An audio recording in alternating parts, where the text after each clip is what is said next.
In the previous video, we explored a playground where you can create little graph-based organisms and evolve them using a system called GUCA. But we mostly treated it like a black box. We loaded a genome, pressed run, and watched how strange little graph creatures grew, mutated, and sometimes collapsed in a very dramatic way. This time, let's flip the perspective and imagine we're a controlling god. We're going to handcraft a genome for an organism ourselves. So if you're new here, you'll see how to go from an empty canvas to a digital creature. And if you've watched the previous video, this is the deeper dive that shows how those evolving creatures are actually encoded. GUCA is a graph-based evolution model where rules, or genes, are encoded as a set of conditions and operations. But on the website, you don't have to read it. Each rule is shown as a little rectangle, split into 4 colored parts. You can think of each rectangle as one gene in your organism. The top half of this rectangle describes when the gene activates. The bottom half describes what it does. The top left part is the current state of the node. It's called current. The top right part is the previous state. It's called prior. The bottom left part is the type of operation like turning to another state or giving birth to a new node. And the bottom right part is the operand. Basically, it says which state this operation cares about. So, this means that even without reading the text, you can often guess what a gene does simply by its color. The top left and top right colors mean if the node is in this state, and it was in this state before. The bottom left means perform such and such action, and the bottom right means relative to this state. Understanding all this, we can use a web editor and change the parameters of any gene, or delete it completely to create a mutated organism, or create a new genome from scratch.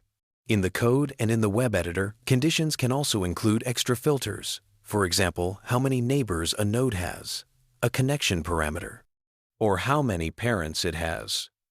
A parent is a node that created a new one via a birth operation.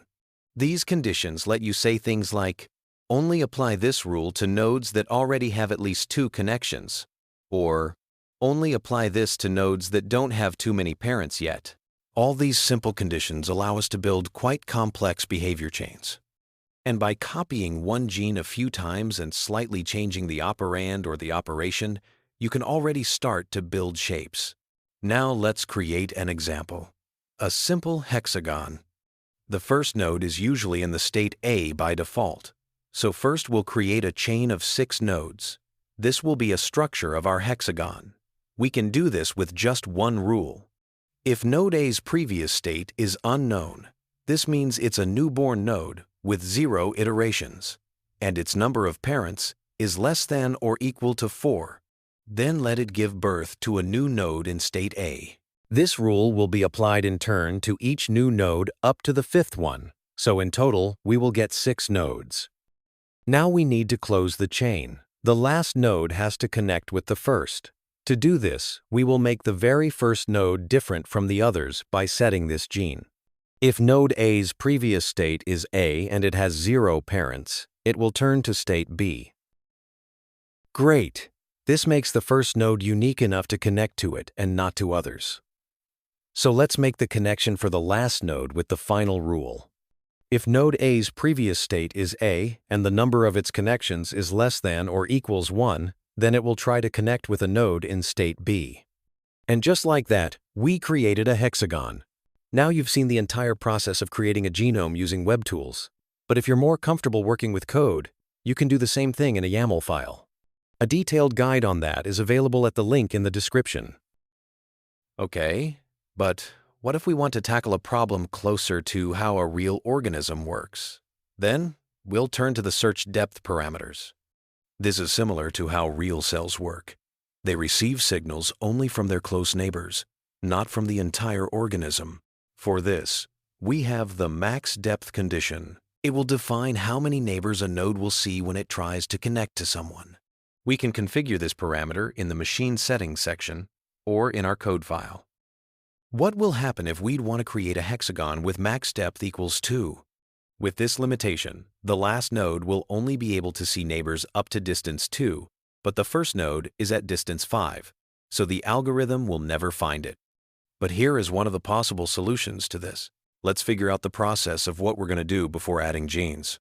To make growth work with a smaller max depth parameter, we can break the hexagon into smaller shapes. We can construct it using 2 squares and 2 triangles, and then remove the unnecessary connections in the middle. However, we can't immediately construct a square if our search depth is 2. Therefore, we need to grow the 2 triangles first, and then complete them into squares, and after that we add triangles along the edge. That was a broad idea, and instead of walking through every step of the solution here, we'd like to leave this as a challenge for you. Try building a hexagon yourself, recreating the steps we've shown you one by one with genes. If you encounter any difficulties, you can find a genome with the solution at the link in the description. Or perhaps you'd prefer to create a hexagon in a different way. If so, please share your idea in the comments. We looked at a simple example of what you can come up with yourself. And now let's try to compete with evolution and the results of our own experiments. We'll try creating a square grid with a search depth of 3. First, we're going to create a chain of A state nodes, and each one of them will give birth to a B state node. The first gene will be the same as in the first hexagon genome, but we'll make the parent's condition bigger, so the chain will be longer. Then we say, if the prior state of an A node is also A, and it has 1 or 2 connections, it will give birth to a B state node. But wait, now the first node has 2 B state children. Let's adjust the rule and say it will activate only if a node has more than 1 parent. And for the first node, we'll make an additional rule, since it's the only node with 0 parents. And thus we grew branches for our future grid. The next step is to make a chain reaction. A B node will turn into a C state node in 1 iteration. And then a C node will connect to a B, so we get a quad chain. Okay, now we just need this process to repeat. We just need to create a rule for C's to grow B nodes over and over. Let's try that. If C has 3 connections, it will give birth to a D node. Wait, it went a bit wrong. That's because the newborn B nodes are attracting the frontline C's, so they connect to it. But we can fix it by adding a delay state. C's will turn into D state nodes before growing the next layer of mesh. And now it works. Changing a state for delaying a process is one of the useful ways to achieve the desired result. It seems like we did the job even better than the experiments we've been launching. So why hasn't evolution found this solution yet and taken a completely different path? The answer is in the experiment settings. In our experiments, evolution is placed under more stringent conditions. It has to produce as many squares in a grid as possible, in a very limited number of iteration steps. Currently, it's 30. Each square can take more than 1 step to produce, and if the squares are produced sequentially, it won't be possible to accomplish much. Evolution has found that it's better to parallelize the process into 5 growth fronts. So, with the same constraints, our hand-designed solution would also struggle unless we explicitly optimize for parallel growth. By now we've mostly looked at organisms that grow, do something interesting, and then kind of freeze. After some number of steps they stop changing, but that doesn't mean the genes have turned off. The GUCA engine is still running. It's just that the conditions for the rules aren't met anymore. And that can actually be useful. If you damage the organism, those same rules can kick in again and regenerate the missing parts. On the screen you can see one of our weird creatures. When we cut off its tentacles, they slowly grow back from the remaining structure without any extra code. It's just the same rules being applied to a new situation. And because the rules are always active, we can also design organisms that never settle down. Graphs that breathe, oscillate, or behave like little machines. Here's one example: 2 wheels that constantly turn each other. The genes are written in such a way that edges on one side of the wheel are stitched together, and edges on the other side are unstitched. Nodes keep changing state, connections appear and disappear, and as a result the whole structure looks like 2 gears rotating in opposite directions. But even for a relatively simple mechanism like this, we need quite a few intermediate states and transitions so the genome becomes quite big. So, can we make our life easier when writing these genes? What if we want to run different behaviors on the same graph without constantly changing its structure?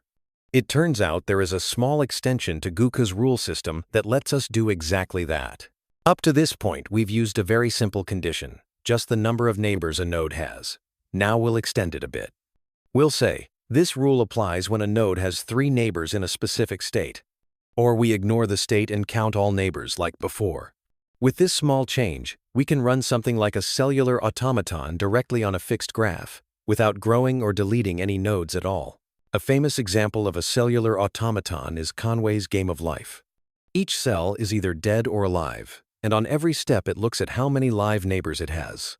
Depending on that number, it either stays the same, dies, or a new live cell is born. From just a few simple rules, you can get very complex patterns. Let's see how that works on a GUCA graph.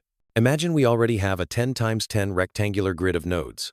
Each node is connected not to 4, but to 8 neighbors, the usual game of life neighborhood. We'll say that. State O means dead cell. We chose it as the background because this state uses a default background color. State B means live cell. Now we can implement the whole game of life with just 3 rules. If a dead cell, O, has exactly 3 live neighbors, B, it becomes live. If a live cell has 0 or 1 live neighbors, it dies and becomes O cell. If a live cell has 4 or more live neighbors, it also dies. If we start from a standard for the game of life glider pattern and run these rules, you can see the glider sliding across the grid until it hits the boundary and stops. To avoid that, we can change the topology of the grid without changing the rules at all. If we connect the left and right edges of the grid, we get a cylinder. The glider can now wrap around horizontally. If we also connect top and bottom, we get a torus, a grid with no edges at all. The glider can travel forever, and the underlying graph structure never changes. We're only flipping node states. Now we're adding a parallel world. Let state C be another kind of live cell, and duplicate the same 3 rules for neighbors in state C, and 2 different kinds of life will run on the same graph, using the same edges but different colors. You can run other cellular automata, for example Brian's brain, inside GUCA, and if you enable additional rules, you can control the modification of the graph. In all these examples, the graph itself stays the same. What changes is the state of the nodes. If you like, you can think of the graph as a space, and the states as something like fields or particles moving through that space. For example, you can make a moving hole that travels around. And in principle, you could try to write rules that behave like a miniature model of physics. Particles that collide, bounce, merge, or even create new structural elements. People like Stephen Wolfram have explored similar ideas with hypergraphs as models of space-time, simple rules on discrete networks that at a large scale start to look like continuous geometry and complex behavior. GUCA isn't claiming to be a full theory of everything, of course, but it's a fun sandbox to play with the same kinds of ideas, simple local rules that create rich global behavior. We've seen that a GUCA genome can be more than a static blueprint. The same rule system can grow organisms, heal damage, and run tiny physics on a fixed graph. Now it's your turn to experiment. Open the playground, build something simple, then push it until it does something you didn't expect. And if crafting every behavior by hand starts to feel like too much work, don't worry. In the next video, we'll show how to hand the problem over to evolution, tune a few parameters, and let the search algorithm design new genomes for you.